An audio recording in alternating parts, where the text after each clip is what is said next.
अय्यूब की पुस्तक अध्याय 29। अय्यूब की पुस्तक अध्याय 29। अय्यूब ने और भी अपनी गुड़ बात उठाई और कहा, भला होता कि मेरी दशा बीते हुए महीनों की सी होती, जिन दिनों में परमेश्वर मेरी रक्षा करता था, जब उसके दीपक का प्रकाश मेरे सिर पर रहता था और उससे उजियारा पाकर मैं अंधेरे में चलता था। वे तो मेरी जवानी के दिन थे, जब परमेश्वर की मित्रता मेरे डेरे पर प्रकट होती थी। उस समय तक तो सर्वशक्तिमान मेरे संग रहता था और मेरे लड़के बाले मेरे चारों ओर रहते थे। तब मैं अपने पगों को मलाई से धोता था और मेरे पास की चट्टानों से तेल की धाराएं बहा करती थी। जब जब मैं नगर के फाटक की ओर चलकर खुले स्थान में अपने बैठने का स्थान तैयार करता था, तब तब जवान मुझे देखकर छिप जाते और पुरनिये उठ खड़े हो जाते थे। हाकिम लोग भी बोलने से रुक जाते और हाथ से मुंह मूंदे रहते थे। प्रधान लोग चुप रहते थे और उनकी जीभ तालू से सट जाती थी, क्योंकि जब कोई मेरा समाचार सुनता तब वह मुझे धन्य कहता था, और जब कोई मुझे देखता तब मेरे विषय साक्षी देता था।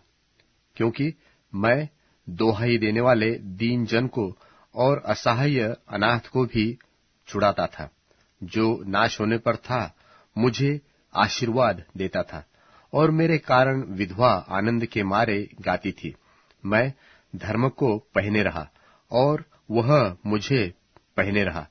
मेरा न्याय का काम मेरे लिए बागे और सुंदर पगड़ी का काम देता था। मैं अंधों के लिए आंखें और लंगड़ों के लिए पांव ठहरता था। दरिद्र लोगों का मैं पिता ठहरता था, और जो मेरी पहचान का न था उसके मुकदमे का हाल मैं पूछ पाछ करके जान लेता था। मैं कुटिल मनुष्यों की दाढ़ें तोड़ डालता था और उनका शिकार उनके मुंह से छीनकर बचा लेता था। तब मैं सोचता था कि मेरे दिन बालू के किनकी के समान अनगिनत होंगे और अपने ही बसरे में मेरा प्राण छूटेगा। मेरी जड़ जल की ओर फैली और मेरी डाली पर ओस रात भर पड़ी। मेरी महिमा जो की त्यों बनी रहेगी और मेरा धनुष मेरे हाथ में सदा नया होता जाएगा। लोग मेरी ही ओर कान लगाकर ठहरे रहते थे और मेरी सम्मति सुनकर चुप रहते थे। जब मैं बोल चुकता था तब वे और कुछ न बोलते थे।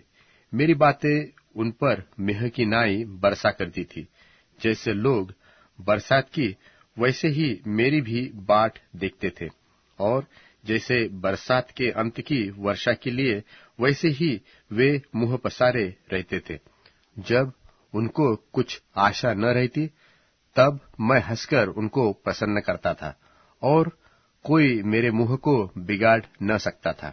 मैं उनका मार्ग चुन लेता और उनमें मुख्य ठहरकर बैठा करता था। और जैसा सेना में राजा व विलाप करने वालों के बीच शांतिदाता, वैसा ही मैं रहता था।